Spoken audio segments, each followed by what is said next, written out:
how many erections you get when you're sleeping. That's health. like a real Not sign youth, of youth. But yes, youth. Health. Of Vibrancy. health? Yeah, is how many erections you get. And then after the podcast, I had to hear about every erection he had when he was sleeping. I was like, but how do you know if you're having an erection if you're sleeping? Oh, he was, I don't know what you were doing. No. I would. Do you put a piece of, a thin piece of string around your penis so that it snaps? He had to wake up. No. Yeah, he does do that. So, That's what he does. okay, listen, I'm going to give you a rabbit hole to go down. We just had him on the show, Brian, fascinating guy. But he is now the most studied human being, and he has a team of scientists that observe. Oh, he's that guy. Yeah. I know who this guy is. Yeah, so he has, it's not a string, but it's like. He put a string around his dick. Yeah, it measures at night. But what he was saying is, and it actually makes sense to me, that the more time that you have an erection in the night as a man it signifies how healthy you are. Okay, so then for the next 12 mornings, you had to wake up to show me you had an erection. So I would be like, wow, he's so youthful and radiant. Like he was saying erections during the night. Like each night you should be having multiple erections. Like while you're sleeping, you don't even know. So yeah, how do you even know? I didn't measure those. I don't know, but I was just saying Julie, this is a lot of information for me to tell you about. I just don't even understand how you would know how. I feel like there's a sweet spot. I don't get where you don't actually want to wake up like with a heart on. I don't get very squeamish a lot on this show, but this is weird. Is this making you squeamish? It's making you squeamish that you woke me up for 12 days in a row. And I tape my mouth shut in the middle of the night. So I woke up I'm sorry, what's happening in this marriage? Listen.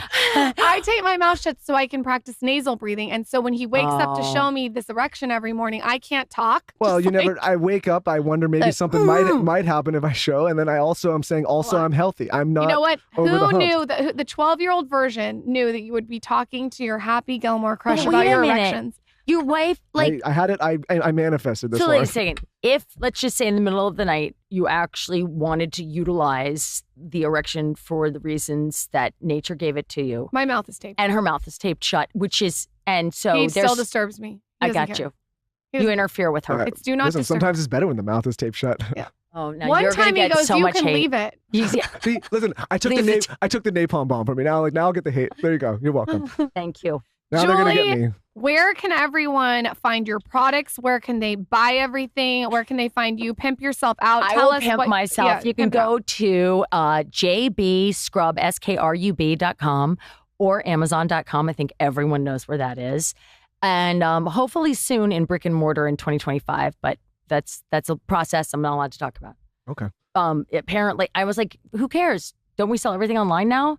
But apparently that's the goal. I've learned a lot. I'm really business. You can see my business head is firing. But apparently, yes, we want to be in brick and mortar. Once you do it, you come back because you're really good on a mic. You should go back to do the podcast again. Yeah, you're good on a mic. You're great on a mic. And you know what? I'm not generous, though. Look at me. I've interrupted like 5,000 times. I have a feeling Chad probably wanted to stab my eyes out with a fork.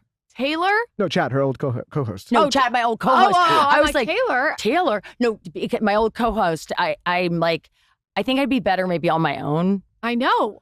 No, I like though. I don't think she needs a co-host. No, I like when the guest is no animated. offense, I don't even know Chad, but I don't think you need a co-host. How does it usually go? Do people sit quietly and wait for you to ask a question? No. Listen, I should do that. No, it's a conversation. Sometimes we're not like you talk, I talk, he talks. It's a conversation.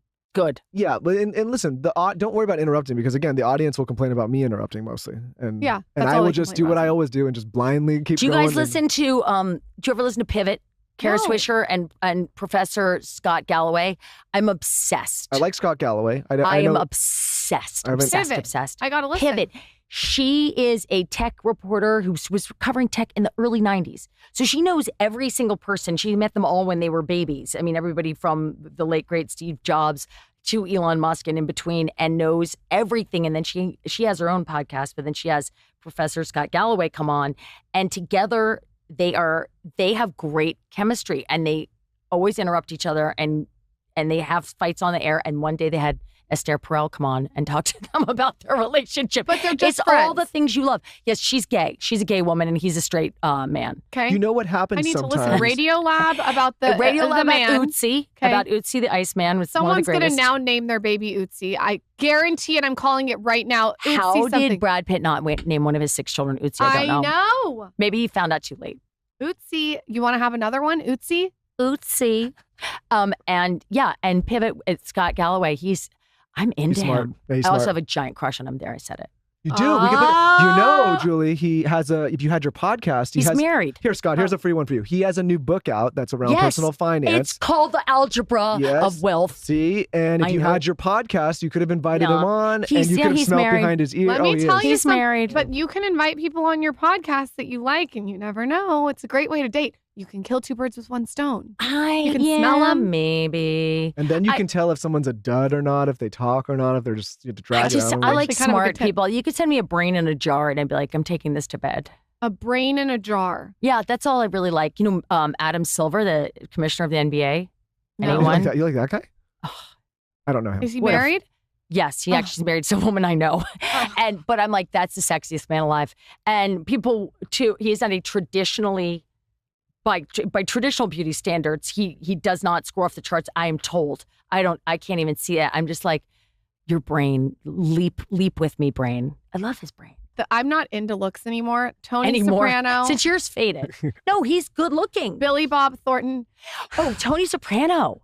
So you like James Gandolfini. Okay. So you have a vibe. You get into a vibe. I like a charisma, a thick personality with lots of depth. A thick personality. A little Lego hair. Listen, hopefully you don't get that mouth tape on tonight. Do you have a thick personality I got a big personality. I wouldn't have married a thin one. Julie, thank you for coming on. What a pleasure. You guys are a delight. Thank Come you, on Julie. anytime.